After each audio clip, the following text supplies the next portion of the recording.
여호와하스 왕이 금송아지를 섬겼기 때문에 하나님이 아람 군대를 보내셔서 그를 치셨습니다. 그때 기도하지 않을 것 같았던 여호와하스가 여호와께 간구했죠. 그랬더니 하나님이 즉시 들으시고 구원자를 보내시고 그 위험에서 이스라엘을 건져 주셨습니다.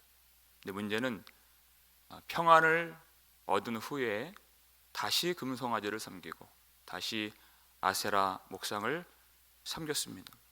그랬더니 아람 군대가 다시 와서 그들을 멸절하여서 보병 10,000명만 남겨두고 다 멸절당하게 된 것입니다. 이것이 은혜를 받고도, 하나님의 은혜를 받고도 다시 죄에 빠진 사람의 모습인 것입니다. 회개라고 하는 것은 다급할 때만 울며 불며 기도하는 것이 아니라 하나님이 싫어하시는 그 죄에서 떠나고 하나님께로 돌아가는 것이 회개인 것입니다. 내가 힘들고 어려울 때만 그렇게 기도하는 것이 아니라. 그런데 우리에게는 여호와하스 같은 습성이 있습니다. 문제가 해결되면 하나님이 은혜를 부으시고 축복을 내려주시면 오히려 마음이 굳어지고 기도할 마음이 없어지고 마음이 교만해지는 그런 나쁜 습성, 죄성이 우리 속에 있는 것입니다. 놀라운 것은 하나님이 그때에도 그런 사람의 기도조차도 들으시는 하나님이시다라는 것이에요. 하나님은 어떻게 해서든 은혜를 주시려는 분이십니다. 여호와스가 어떤 사람인지 아시고도 즉시 구원자를 보내신 것처럼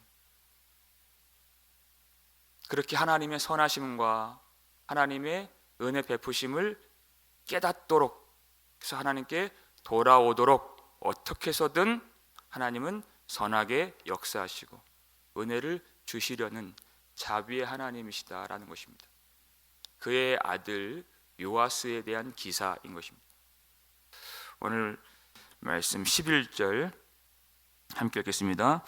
여호와께서 보시기에 악을 행하여 이스라엘에게 범죄하게 한 느밧의 아들 여로보암의 모든 죄에서 떠나지 아니하고 그 가운데 행하였더라 그랬어요. 여호와하스의 아들 요아스, 그에 대한 한 줄 평가입니다. 지겹도록 나오는 그 여로보암의 죄, 그 금송아지 죄에서 그가 떠나지 아니했다. 하나님이 보시는 것은 이 한 가지입니다. 그가 자기 아버지 여호아스가 금송아지 섬기는 그 우상 숭배 때문에 그렇게 고통을 당하고 결국 망하게 된 것을 보고 자랐음에도 불구하고 깨닫지를 못하는 것입니다. 얼마나 마음이 우둔한지 어리석은지, 그렇게 해서 망하는 것을 보고도 그 죄를 버리지 못했다 하는 것입니다. 하나님은 그 한 가지 믿음을 보신다는 것입니다. 여호와 보시기에 악을 행하여 그랬어요. 어려서부터 그것을 보고서도 깨닫지 못하는 모습. 예레미야 22장 21절, 어려서부터 내가 나의 목소리를 청종하지 아니함이 내 습관이라 그랬습니다. 어렸을 때부터 불순종이 인이 박혀서 몸에 배어서 우상 숭배가 완전히 그 몸에 찌들게 되어서 그 죄에서 조금도 떠나지 못하는, 평생 금송아지를 섬기고 대대로 금송아지를 섬기는, 그러니 어렸을 때 그를 가르칠 수 있을 때 하나님을 경외하는 법을 가르치는 것이, 믿음을 심어주는 일이 얼마나 중요한가 여러분 다 느끼시죠? 조금만 잘하고 때를 놓치면 아이들 말 듣지 않습니다. 생각보다 그 날이 빨리 옵니다. 나중에 가서 어떻게 하려고 해도 도무지 말을 듣지 않고 이제는 대들고 이제는 악유하고 논쟁하고 부모가 잘못됐다고 말하고 그렇게 하는 자식들을 많이 봐요. 안 되는 것입니다. 나중에 사람들이 봤을 때는 참 존경스럽고 또 선한 모습도 있고 업적도 있고 다 좋습니다. 그런데 여호와 보시기에 악을 행하였다는 것이 여호와 보시기에. 요아스가 그랬습니다. 엘리사를 대할 때 참 좋게 대했습니다. 14절 말씀 볼까요? 읽겠습니다. 엘리사가 죽을 병에 들매 이스라엘의 왕 요아스가 그에게로 내려와 자기의 얼굴에 눈물을 흘리며 이르되 내 아버지여 내 아버지여 이스라엘의 병거와 마병이요 하매. 이스라엘이 가장 어두웠던 시대에 하나님의 등불같이 쓰임받았던 엘리사가 죽을 병에 들었습니다. 그렇게 귀하게 쓰임받은 하나님의 종도 죽을 병에 걸릴 수 있다. 그건 이상한 일이 아니다. 그때 요아스가 찾아왔어요. 그랬더니 그 죽을 병에 걸려 죽어가는 엘리사를 보고서 눈물을 흘렸다. 그를 얼마나 존경하고 얼마나 의지했으면 눈물을 흘렸다. 여러분, 예전에 아합의 집사람들은 엘리야를 그렇게 못 죽여서 안달이었죠. 미워했습니다. 그런데 그들에 비해서 요아스는 아주 괜찮은 신앙을 가진 것처럼 보여요. 그렇게 보인다는 것입니다. 신실한 것처럼 보여요. 왜 엘리사가 죽어가는 것을 보고 울었을까? 엘리사가 그 한 사람 때문에 아람이 얼마나 쩔쩔맸습니까? 그가 아람 군대가 왔을 때 그 한 사람 때문에 다 눈이 멀어서 그냥 돌려 보낸 일도 있고, 그 한 사람 때문에 이스라엘을 공격하지 못하는, 그래서 이스라엘의 병거와 마병이요, 가장 강력한 무기는 군사가 아니라 눈에 보이는 병거가 아니라 바로 당신입니다 라는 고백이에요. 많은 전쟁의 승리를 가져다 주었기 때문에 그를 의지했던 것입니다. 그러나 사실 그것은 엘리사 한 사람이 한 것이 아니라 그를 통하여 하나님이 이스라엘을 불쌍히 여겨주신 것입니다. 그런데 그 하나님을 신앙하는, 하나님을 경외하는 그 믿음까지는 가지 못했다라는 것이에요. 엘리사를 보고 존경하고 의지할 수는 있지만 하나님에 대한 신앙까지는 가지 못한 것이에요.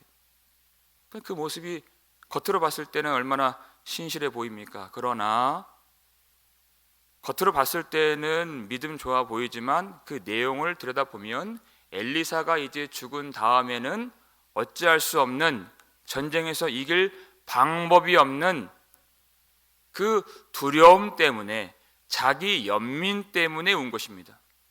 겉으로 봤을 때는 하나님을 섬기는 것처럼 보였지만 실상은 그것은 자기를 섬기는 것이고 자기를 위한 일이었다라는 것입니다.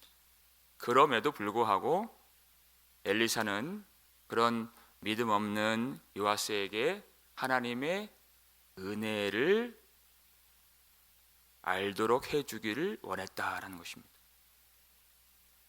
어떻게 해줍니까? 15절 16절 말씀 함께 읽겠습니다.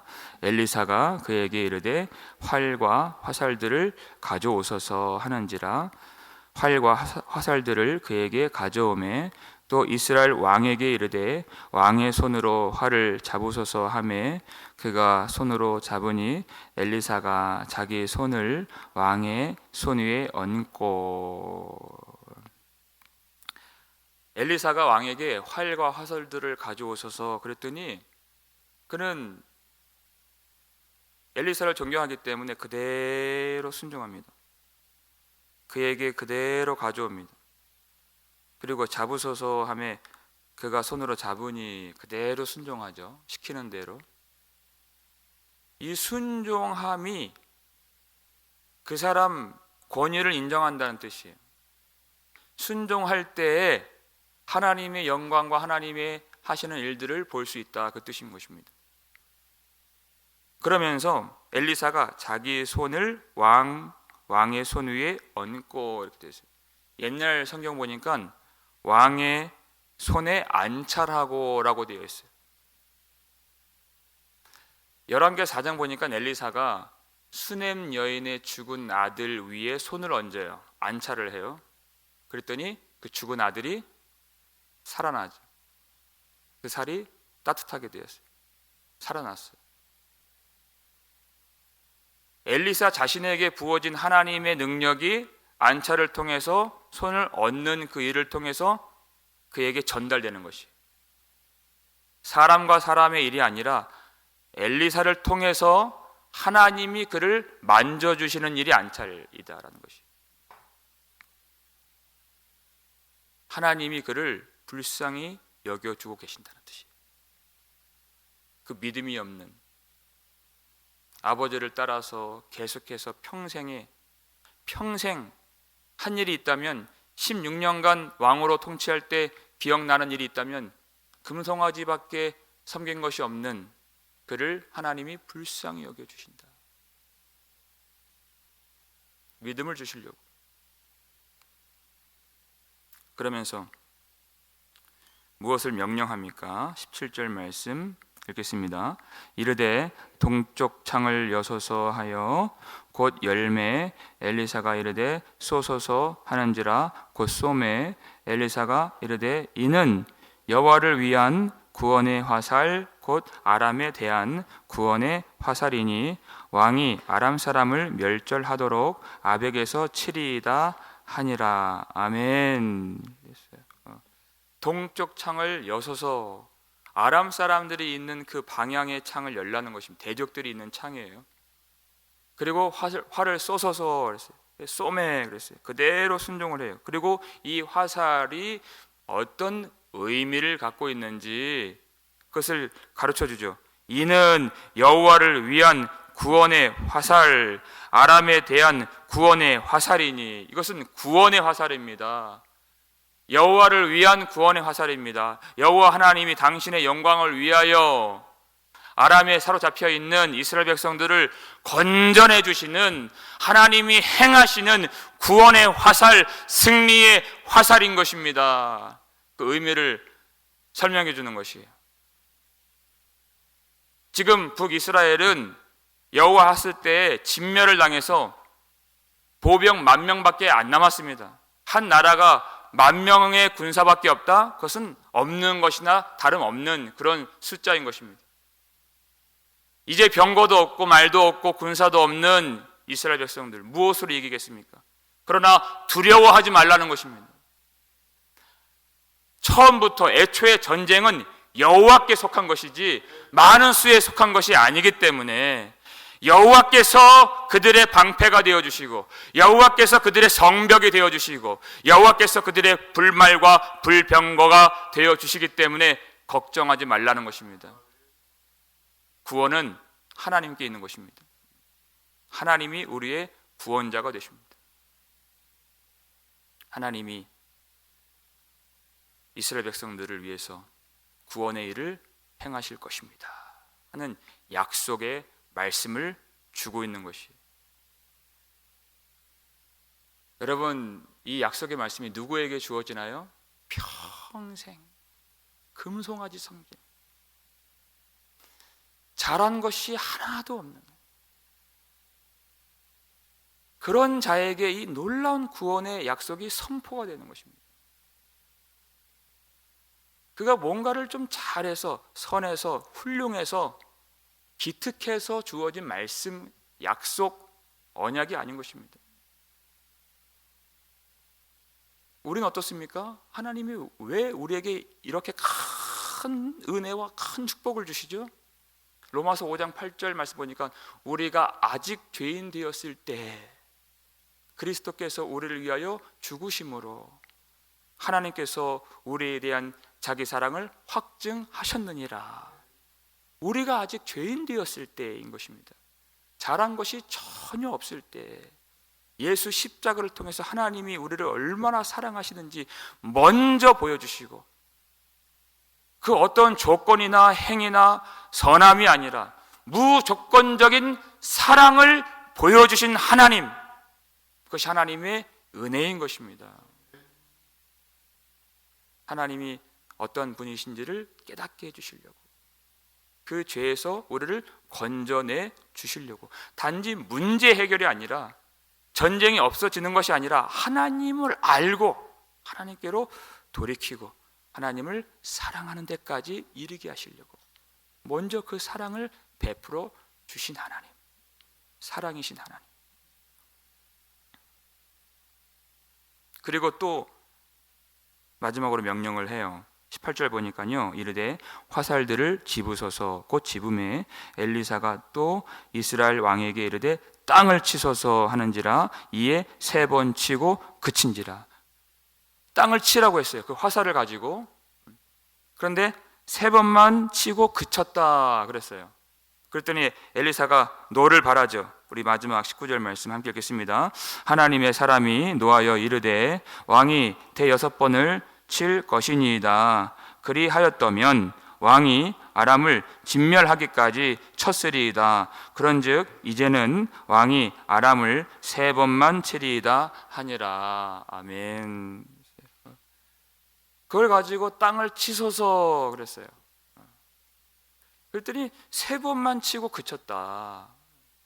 여러분, 이제까지 이 화살이 어떤 의미인지, 무엇을 상징하는지 다 가르쳐 줬잖아요. 구원의 화살입니다. 잘한 것 없지만 먼저 무조건적으로 사랑을 베푸시는 하나님의 은혜의 화살인 것입니다. 놀라운 이 승리와 말할 수 없는 하나님의 은혜가 담겨있는 이 화살인 것을 가르쳐 줬어요. 그 말씀을 믿는다면, 그 약속을 신뢰한다면, 그리고 그 승리를 갈망하고 열망한다면 어떻게 쳤어야 됐습니까? 뜨거운 마음, 이 가슴이 뜨거워져서 그 화살을 짚고 여러 번 쳤을 것 아닙니까? 엘리사가 답답한 심정으로 노를 바라면서 그렇게 말하는 것이에요. 그 말씀을 믿었더라면, 그렇게 형식적으로만 탁탁탁 치지 말고 뜨거운 마음으로 여러 번 쳤다면 그만큼 아람을 진멸하기까지 하나님이 이기게 하셨을 텐데, 당신이 3번밖에 치지 않아서 3번만 치고 그 승리도 그칠 것입니다 라는 것이. 여러분, 하나님은 믿음을 갖되 그 믿음의 열망이, 믿음의 열정이 어떠한가를 보신다는 것이에요. 그 말씀을 믿고 어느 정도 뜨거움을 갖는지, 그 화살을 가지고 3번 친 것과 6번 친 것을 하나님이 달리 보신다, 구분하신다. 그 말씀을 믿고 3번 기도한 것과 6번, 7번 더 기도한 것과 그것을 똑같이 보지 아니하신다는 것이에요. 요하스는 말씀을 듣고 그 놀라운 승리의 약속, 그 엄청난 구원의 복음, 하나님의 구원의 복음을 듣고서도 마음이 뜨거워지지 않았어요. 그냥 시키는 대로 그냥 치라고 했으니까 그냥 탁탁탁 이렇게 친 거예요. 여러분, 똑같은 말씀을 들어도요, 그것을 받을 때, 그리고 말씀에 대한 반응이 다 다른 거 아시죠? 전혀 달라요. 그 삶의 내용이, 그 마음의 온도가, 그 뜨거움이 다 달라요. 어떤 분은 요하스 같이 순종은 하는데 전혀 뜨거운 마음이 없이 남들 보기에 적당히 형식적으로 그렇게 하시는 분들이 있는가 하면, 똑같은 말씀을 듣고 같은 교회 안에서 신앙생활을 할 때에도 정말 뜨거운 열정으로 하나님 앞에서, 교회 안에서는 사람들이 눈으로 볼 수 있지만 나의 진짜 삶은 모르잖아요, 사람들이. 그 나의 삶의 자리에서, 가정에서, 일터에서, 심지어 내 아내도 내 남편도 보지 않는 그 순간에 뜨거운 마음으로 하나님을 의식하고 하나님 앞에서 진실되이 그렇게 살아가는 그런 분들도 계십니다. 다른 거예요. 아니, 치면 친 거지 3번 친 것, 대여섯 번 친 것, 뭐가 다를까? 아니에요. 다른 거예요. 엘리사가 처음에 땅을 치서서 이랬어요. 그러니까 그 정도가 얼마인지, 몇 번을 쳐야 되는지 그걸 구체적으로 말하지 않았다는 것입니다. 근데 예수님이 그 정답을 주셨어요. 마태복음 22장 보니까 마태복음, 마가복음, 누가복음 다 이 말씀 나와요. 그럼 몇 번을 쳐야 됩니까? 어떻게 순종해야 됩니까? 예수님 뭐라고 해요? 내 마음을 다하고, 내 마음을 다하고. 그럼 마음에 달려있다. 내 목숨을 다하고, 내 뜻을 다하고, 그 다음에 내 힘을 다하여 주 너의 하나님을 사랑하라 하는 것이에요. 몇 번을 말해주면 그건 율법주의예요. 이거 하고 나 다 했습니다 이렇게 말해요. 10번을 말해주면 10번이 율법주의가 되는 것이 아니에요. 내 마음을 다하고, 마음을 다하고, 목숨을 다하고, 뜻을 다하고, 힘을 다하여 주 너의 하나님을 사랑하라. 여러분, 우리는 마음을 다해야 될 때 마음을 다하지 못할 때가 참 많이 있습니다. 그러니까 이 회개는 끝이 없는 거예요. 여러분 정말 마음을 다하셨습니까? 아니죠. 선을 그어요. 난 여기까지야. 난 여기까지만 기도하고 여기까지만 섬기고 나는 이렇게까지만 할 거야 라고 내 속에 선을 그을 때가 많이 있습니다. 마음 다하지 않아요. 나도 내 인생 살아야지, 나도 내 생활이 있는데 선을 긋는다니까요. 하나님께 전폭적으로 의지하거나 내 모든 것을 다 드리기보다는 선을 긋고 적당히 그 선에서 남들 볼 때 참 믿음 있구나, 믿음 좋구나, 저분 신실하구나, 그 정도까지만 하는 그런 우리 모습일 때가 많이 있습니다.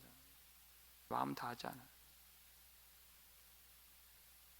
하나님은 정말 믿음이 있다면 그 믿음의 마음의 온도가 어떠한지, 정말 그 말씀을 믿고 소망하고 갈망하고 열망하는 그 뜨거움이 있는지를 보신다는 것입니다. 말씀을 듣고 정말 뜨거운 마음으로 아멘을 하면서 하나님 앞에 순종하는지, 기도할 때에도 마음을 다하여 하는지, 마음을 다하여 힘을 다하여 하는지, 그냥 교회만 왔다 갔다 하는 것이 아니라 교회의 연합과 일치, 예수님이 기뻐하시는 그 일을 위해서 마음을 다하여 섬기는지, 실족한 자가 있다면, 불평하는 자가 있다면 하나님께로 마음을 돌리려고 열심을 내는 자가 있는지, 아니면 그냥 똑같이 비판하고 불평하고 원망하고 판단하는지, 마음이 달라요. 여기 앉아있는 모양은 똑같지만 주님 보실 때 그것이 전혀 내용이, 마음이 다르다 하는 것입니다. 주의 복음 증거하는 그 사명 위에서 뜨겁게 하나님의 성령의 은혜를 구하며 마음 다해서 복음을 전하는지, 그냥 적당히 살아가는지. 예수님은 어떻게 기도하셨습니까? 누가복음 22장 44절 보니까 힘쓰고 애쓰고 더욱 간절히 기도하여, 힘쓰고 애쓰고 더욱 간절히 해요. 기도는 우리가 필요한데 예수님이 그렇게 기도하셨습니다. 땀이 땅에 떨어지는 핏방울처럼 되더라. 예수님은 마음을 다하여 기도하셨습니다. 왜냐하면 하나님을 사랑하기 때문에. 사랑하면 마음을 다하게 되어 있어요. 그리고 계속하게 되어 있어요. 사랑하는 여러분, 우리가 말씀을 받을 때 마음을 다하여 받으시고 말씀 앞에 떠시고 두렵고 떨림으로 그 말씀에 순종할 수 있는 저와 여러분 되시기를 바랍니다. 기도할 때, 순종할 때 마음을 다하시고, 한 번 기도할 거 2번 기도하고, 2번 기도할 거 4번 기도하고, 그리고 힘을 다해서 기도하고. 왜냐하면 주님을 사랑하기 때문에. 사랑하면 마음을 다하게 되어 있습니다. 그리고 반복하게 되어 있고 계속 섬기게 되어 있는 것입니다. 그렇게 한다면 하나님도 마음을 다하여 힘을 다하여 우리에게 주신 그 약속 이루어 주실 줄 믿습니다.